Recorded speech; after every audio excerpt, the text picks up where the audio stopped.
A fun night around the NBA. We got debuts, returns, last minute game winners, and overtime games. We're gonna get into all and more on today's Locked On NBA Game Night.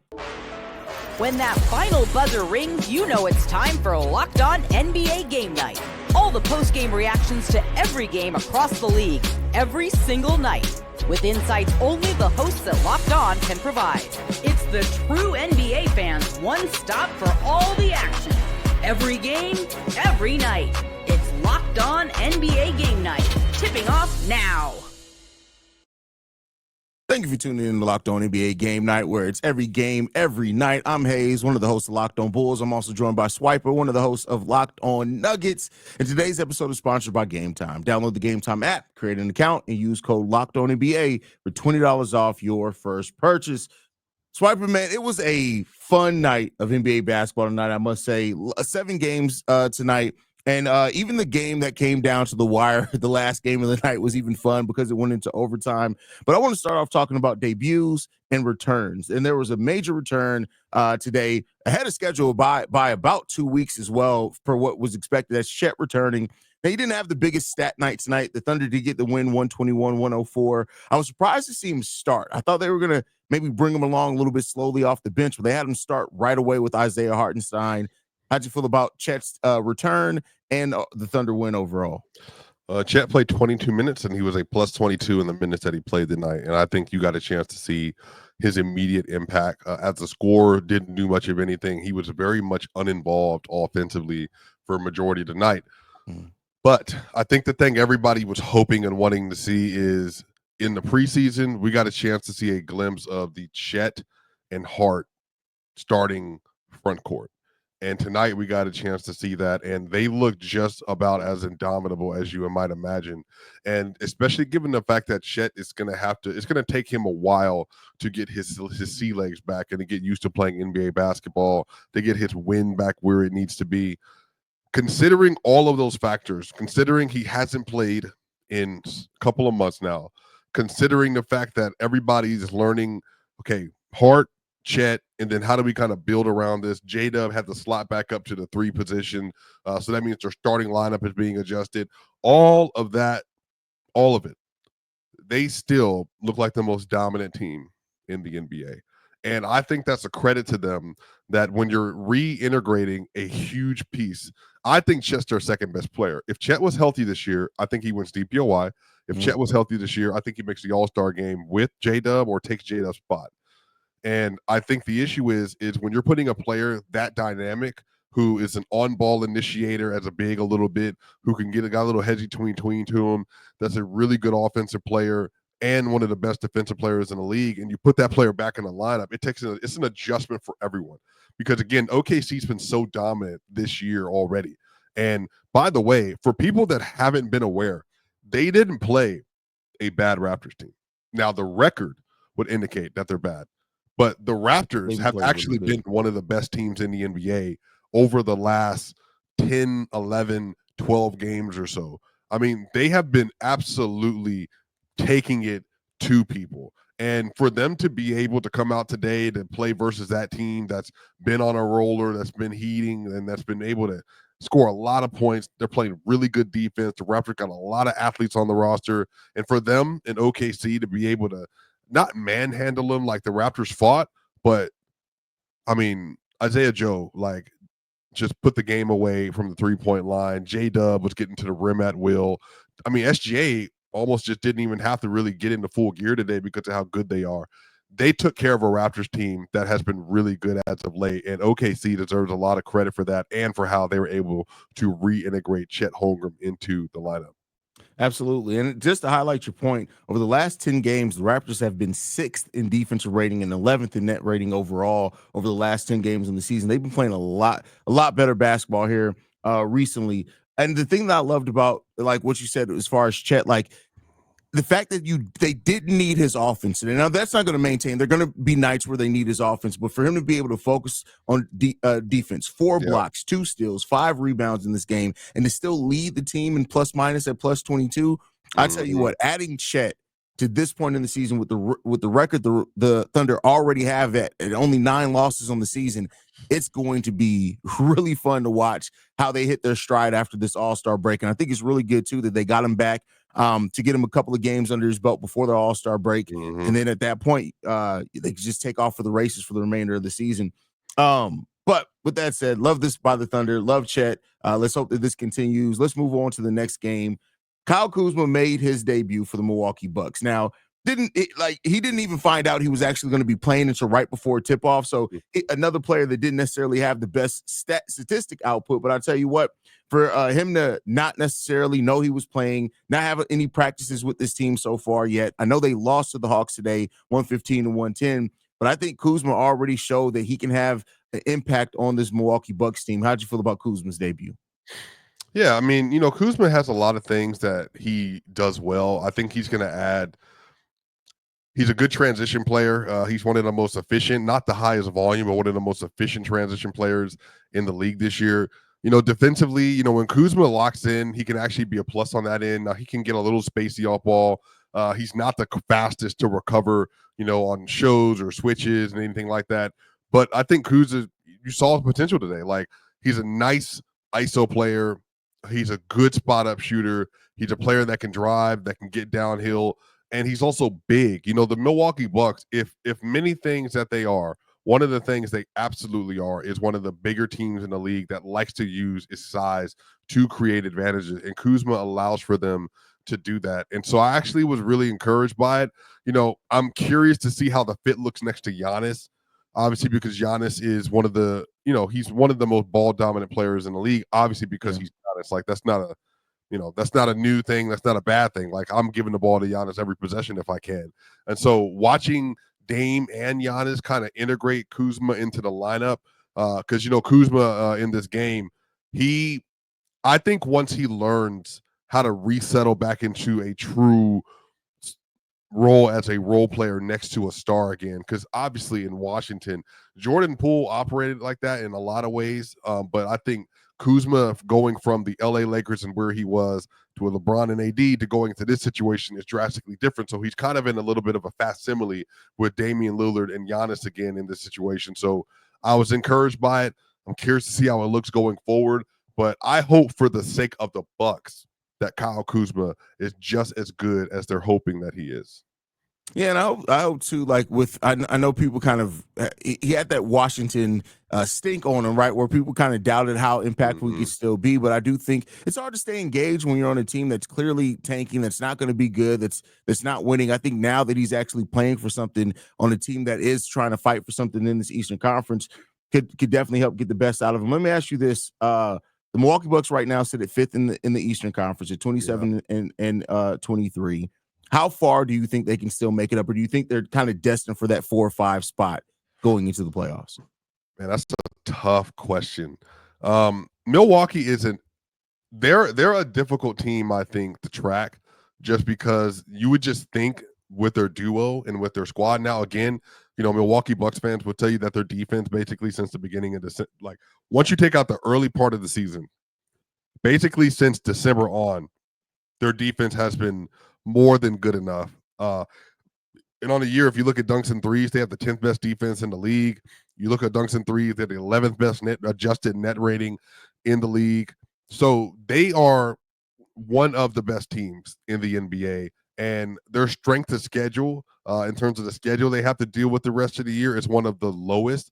And then they also have they have a lot of things that they can add to their team as they're just getting used to kind of integrating Kyle Kuzma and others. I think that they can get as high as the 4 seed, maybe. But again, the Pacers also, if you haven't paid attention to the Pacers are good. And they're winning games, and their defense has gotten a lot better. And especially as they've been able to get Aaron Nesmith back, and they're getting all their rotation players on the wings back. I think that staying in that 4-5 is going to be about where I expect them to go. The Knicks are currently almost 7 games ahead of them, and I don't see the Knicks falling off the board like that. So maybe they stay at 5. They could get to 4, but it really just depends on how much they want home court advantage. For sure, I agree with you there. The Hawks in this game, they did get the win here. They did traded DeAndre Hunter for not much Man, back at the trade deadline. They don't man, control their own destiny. The Spurs own their man. pick, so they do need to keep fighting and competing. We know they lost Jalen Johnson. Do you think that they're going to be able to stay in that play-in? The Philadelphia 76ers are really the only team that's a threat to maybe move into that play-in. Maybe the They just Bulls got move out. throttled. Toronto, you think Toronto still has enough time? No, I mean, Oh. no, I don't. We'll talk about the 76ers in a little bit, obviously, because they had the Yeah. game versus Detroit. That was a disaster class, especially in the first half. Here's the thing about the Hawks, though, bro. They have like the top end talent. I don't understand. I don't understand what they're doing to just get off a I mean, DeAndre, I mean, I think they're making room for Zachary, so that makes sense in some ways. They're trying to clear the books a little bit. They got Bogey up out of there as well. But what are you doing around Trey? Like, are you just hoping Trey's able to carry this team? I mean, it just doesn't feel like a team that's empowering its best player. Yeah. So I do think that the Atlanta's going to stay there, but it's a little bit by default because are the Bulls going to move up? I think the Bulls are trying to move down. Yeah. Like, I don't think they want to be in that spot as it is. And so who's going to take the spot? The Nets? The Nets aren't even there. The Nets are being coached well, and because they're being coached so well, they've won 18 games this year, but their talent doesn't speak to that at all. So I think the Hawks are going to stay there by default. Now, if you tell me though they can catch the right wave by the end of the year, they could be a tough out for somebody in the first round. Probably not that Cleveland team at all. Now, the Celtics, for whatever reason, even though they beat Cleveland this year, they also feel comfortable versus the Celtics. So if you ask the Hawks, they think they can beat either one of them. But I think it's going to be a first round out for the Hawks this year. And I think Trey could be out as early as this next summer as well. We'll see. I've been calling for them to trade Trey for a while, but we're gonna go ahead and keep the show going, man. We'll see what the Hawks do. Next up, we're gonna be discussing Miles Bridges and his game winner. He had a big shot today, but first we got to get to a message from Robinhood. With Robinhood Gold, you can now enjoy the VIP treatment, receiving a 3% IRA match on your retirement contributions. The privileges of the very privileged are no longer exclusive. With Robinhood Gold, your annual IRA contributions are boosted by 3%, plus you also get a 4% APY on your cash in your non-retirement account. That's over 8 times the national average savings.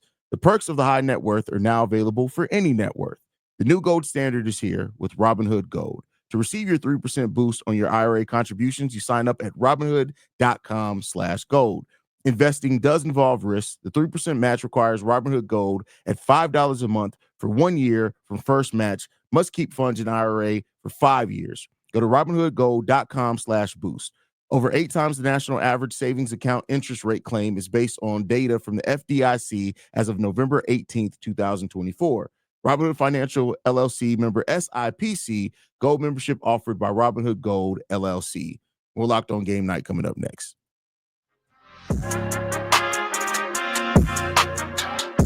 All right, let's get into one of the most fun games to watch today. And I tuned in for this specifically to see De'Aaron Fox and Wemby. I try to watch Wemby anytime I get the chance, as long as they don't play at the same time as the Bulls. But the Hornets defeat the Spurs 117-116. De'Aaron Fox basically hit a game winner, and then Miles Bridges came back and said, "Nah, I got it." Then with a couple of seconds left, De'Aaron Fox hit another shot that would have won the game, but he just did not get it off in time. How'd you feel about this game? Well, Charlotte was up by double digits for a lot of this game, especially in the second half, but they just weren't able to close it out. But look, De'Aaron Fox is special. One of the complaints that I think Spurs fans will develop is that De'Aaron sometimes, he is one of the most clutch players in the league, and he knows that. And he's one of the best fourth-quarter players in the league, and he knows that, which means that sometimes in the first half, he will just coast, and it's just not going to be there for whatever reason. But all of a sudden, just like Tim Tebow in 2011 for the Denver Broncos, he's going to make magic happen. And he starts hitting these crazy shots, these pull-ups. He starts using his speed really well. This was an exciting game. I am really excited to see De'Aaron Fox and Stephon Castle and Victor Wembanyama and Jeremy Sohan and Devin Vassell. I think they have a really fun roster. They're going to have a fun team. I think they're going to be a team that's going to look. I also too, like, I think they might move into the play-in this year. I think the Suns are going to fall out. And I think the Spurs are going to take over that spot. And I think tonight you just look at them and you're just saying, okay, Wemby was 7-20. He was 1-9 from 3. If Wemby has a normal night, they could probably win this game, at least, to close down the stretch. But yeah, I just think that the Spurs, man, I think their potential, they could be like one of those teams that sneaks into the playoffs and makes a lot of noise. Again, I don't know if they're going to win anything of substance or get out in the first round, but you can see the concept there. And what I've loved is that they've seen Wemby on his rookie contract in his second year, and they're putting other winning veteran-led players around him that they can even just learn winning habits right now while he's still very young. So I love the game that I saw. And I love the game, and I love the response that the Charlotte Hornets had, given the fact that they just got off their best center on the roster. I mean, honestly, just gave him away. Yeah, I mean, gave him away. But but Diabate is good, dude. Like a lot of people don't watch Diabate. He's a very, very tough player. He rebounds really well. I think he's going to be a really good defender. He showed true grit tonight versus Wemby. I think he's going to be a good player in this league. And look, the Charlotte has some athletes, and Miles Bridges is a great athlete. LaMelo Ball is a really good player. I mean, they should probably have won more games as LaMelo was healthier this year. But I think tonight you kind of saw the example of what they're supposed to be. Yeah. And for what it's worth, like the Charlotte Hornets are a team that I've always liked the players that they have here. I like the talent that they have. It's just never come together all the way, whether it's because of LaMelo being hurt or whatever else it is. Even Mark Williams in his time here, he wasn't ever able to stay healthy. But I do think that this Hornets team has more talent than people give it credit for. And we'll see what they can do over the remaining part of the season. I mean, they have no really reason to try to fight for anything. The Spurs on the flip side, though, I don't think, and I know the Luka trade happened, and that's shocking, and Jimmy went to Golden State. But the Spurs, I think, were the team that got better without giving up much. Like they basically got De'Aaron Fox, and all they sent out was picks. They didn't even give up the best picks that they have in their stock, and they gave up Trey Jones, a player that they weren't playing enough anyway, and Zach Collins. And so now you see like Stephen Castle going to the bench, scoring 33 points off the bench here. They still got Devin Vassell. They still got Keldon Johnson. They still got Jeremy Sohan. I don't know what they're going to do the remaining part of this season, but I do know the future of this Spurs team. What would your starting lineup be for them, Haize? I know they're probably going to start Chris Paul the rest of this, but I would go De'Aaron Fox. I'd probably do De'Aaron Fox and Stephen Castle with Devin Vassell, Wemby, and Sohan. I would do that. I would. That would be my starting five for them. Yeah, that's the little first thing that I put out when De'Aaron Fox first went there. I think eventually they'll get to that. I think Devin Vassell, sneaky, will thrive at that 3 spot because it wouldn't be a traditional 3. He's another ball handler they would have, like more of a 2, so a tweener 3. Yeah. I think Stephon Castle needs to start. That dude, look, people have mixed thoughts about Stephon Castle. At the very least, I think he can be like an all NBA defensive level kind of player. Like he might not develop the offensive tools that you want to see, even though I think he can. But his defense and his switchability and his athleticism, I think, are going to be so important. And the fact is, you're going to have Fox and Castle on the court, and Jeremy Sohan and Victor Wembanyama. They have a potential of being like one of the best defensive teams in the NBA. So I would start that lineup. I think the Spurs have something really special going. De'Aaron Fox is probably not the most ideal number 1 shot maker in a playoff setting you would want to have among the West guards, but he's an all-star, and he's an all-star for a reason. And I think he's going to make a big difference on that team. I agree with you. When looking at the Western Conference, right? So you have the Sacramento Kings right now at the 10th spot. We don't know how they're going to look with Zach LaVine and DeMar DeRozan being there. You got the Golden State Warriors who traded for Jimmy, and the San Antonio Spurs who made their trade at the 11th and 12th spot. Do you think which one of those teams do you think has the best chance of making it into the play and sneaking in at number 10? So between the Spurs, the Warriors, and who else? And the Kings, who are currently at 10 right now, is the Kings. Well, I think, man, that sucks. That's tough. See,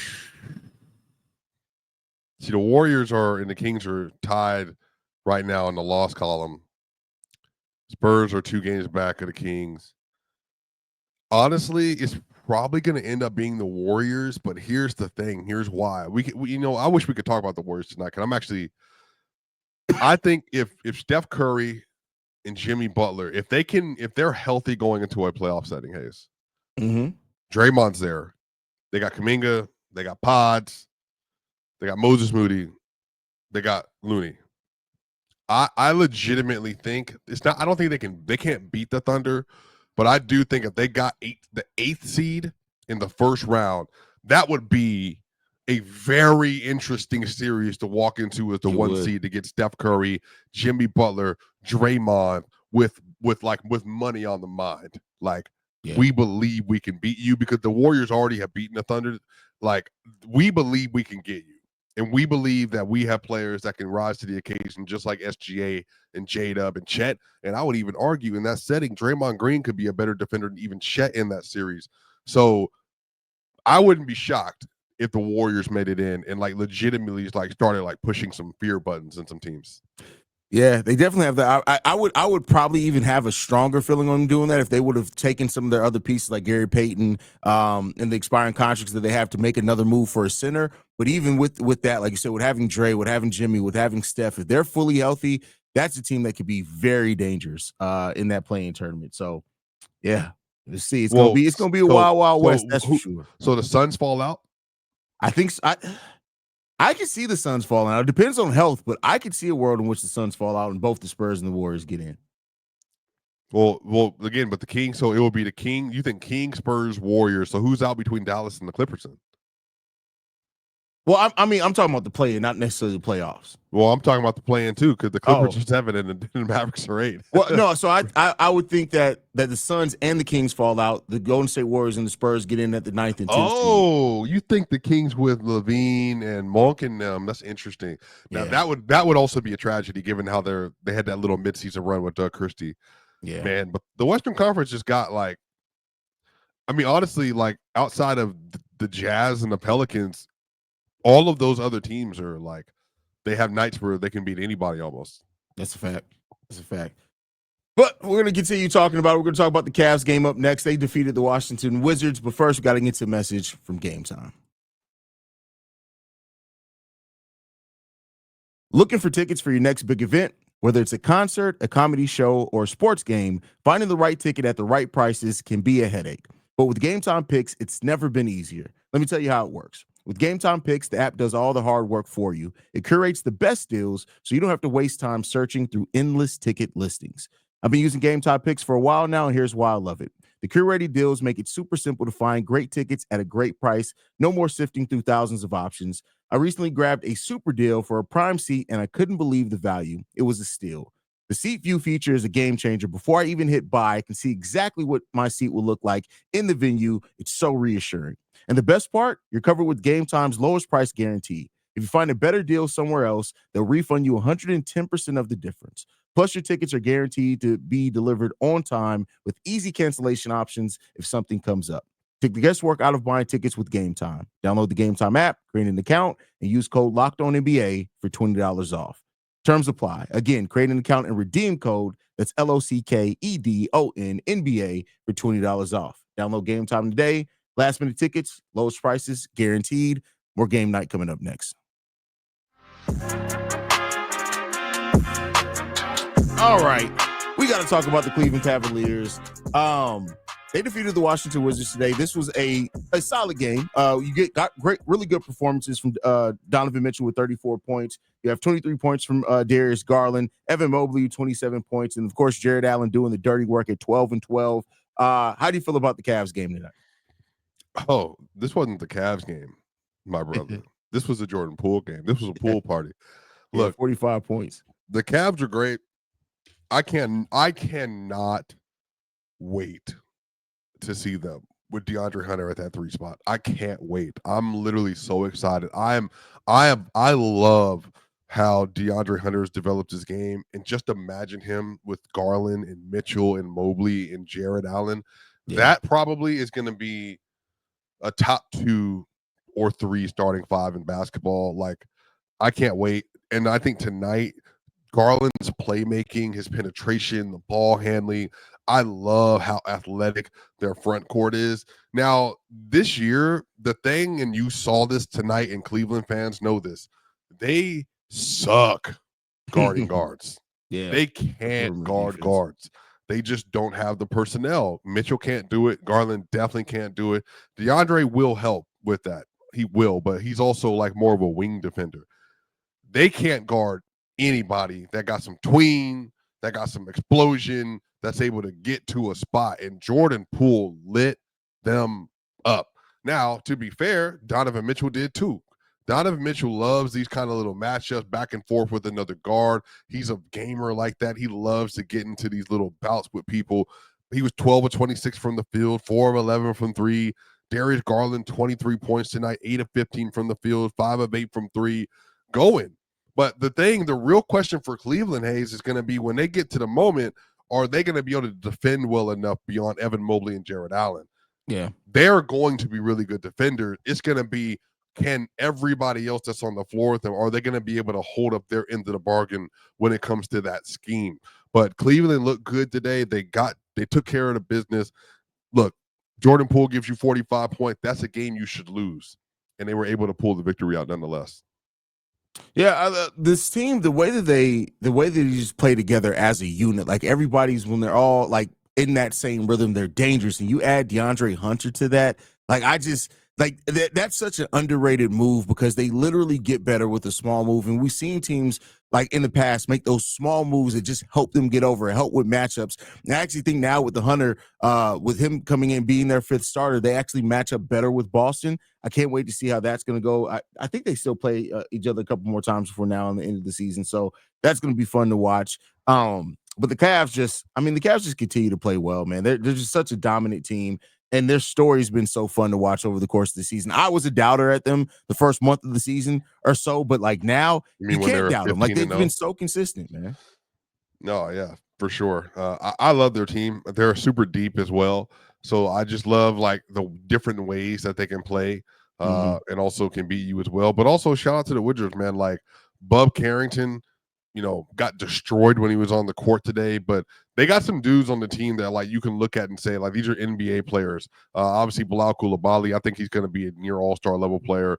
I like Jordan Poole a lot. Obviously Bub Carrington, Corey Kispert, I think it's going to be good. Obviously they got Malcolm Brogdon and they got Alexander Sarr and Chris Middleton who didn't play today. Now I don't know what they're going to do about Brogdon and what they're going to do about Middleton. I really hope they don't end up staying on that team because obviously they, the Wizards are trying to rebuild, and I don't want veterans to have to be subjected to that, but they would also help them with the culture as well. But shout out to the Wizards, man. Like I think they have a bright future. Yeah, for sure. The Nets over the Heat today, 102-86. The Nets are a team that I think a lot of people were surprised weren't more active on deadline day. Cam Thomas, Cam Johnson still on that roster. Cam Johnson had a really good game today and 18 points as well. D'Angelo Russell chips in 17 as they get the win over the Heat. How do you feel about what the Heat did as far as adding Wiggins? I know he didn't play today, and their chances to still make the play-in or the playoffs this season. Yeah, I also think they're going to make the play-in, if not the playoffs this year. Look, Tyler Hero, Duncan Robinson, Andrew Wiggins, Bam Adebayo, Khalil Ware, Haywood Highsmith, Nikola Jovic, Jaime Jaquez Jr., and Terry Rozier. That's a very nice NBA rotation. That's a very nice NBA playoff rotation. I'll cut out maybe a couple of those players in that lineup, but I think that the Heat, they have everything they need minus the top-end star talent and the shot making. But I think, again, I've made this argument before. I think Tyler Hero is going to get some All-NBA votes this year. I think he deserves it. I think Bam Adebayo, maybe not this year, but has been in conversation for best defender in the league.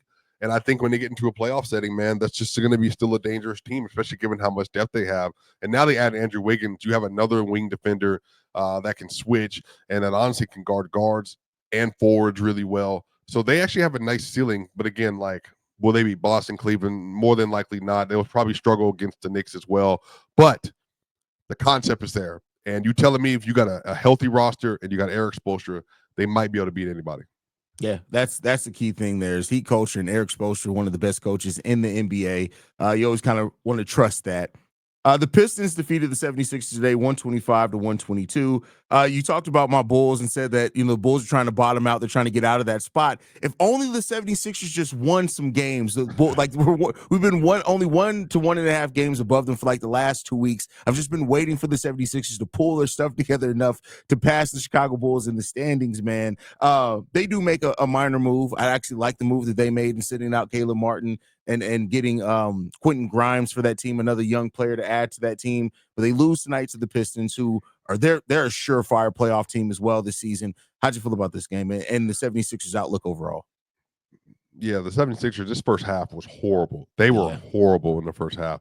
Embiid was horrible in the first half, but Embiid had a tremendous third quarter. So maybe some of that was just Embiid just had to get adjusted to the game. Again, he hasn't played a lot in the last month and a half. They missed a whole month of basketball, played one game in Philly, and then has this game. So it could have just been a little bit of an adjustment period. But once they started taking basketball serious, they looked a lot better. But here's the thing, though. Like Daryl Morey said that he can see a championship contender in this team, and I'm just like, no. Like, why are you forcing that? Because you signed Paul George, because you re-signed Joel Embiid, which you needed to. He's not even. I wouldn't be surprised he's not 55% healthy. Truly. But the fact that he's so good that he can still get you to the nail, work you to a spot, bucket. That just speaks to his work ethic. But you're going to force Embiid at 70% to get into a playoff setting where Tyrese Maxey's going to be the only of their 3 stars that's fully healthy, and then Paul George there. Nah, man. Like I think they should absolutely blow it up because, again, they need their pick. Remember, the OKC Thunder have their pick, and that's top 6 protected. So they have to get into the top 6 to retain it, but I still doubt it happens.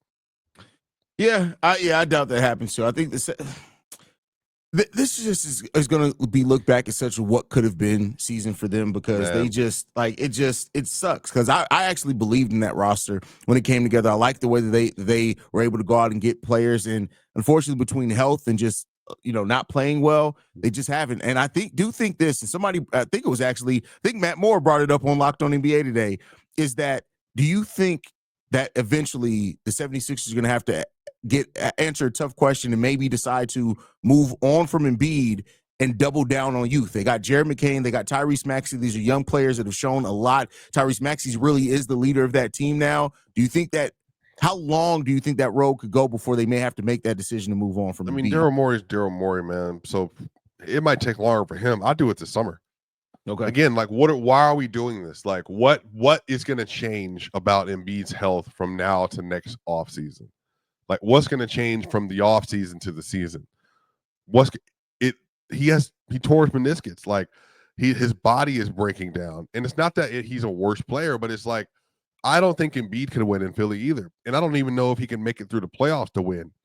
But Philly is just obviously in such a rut.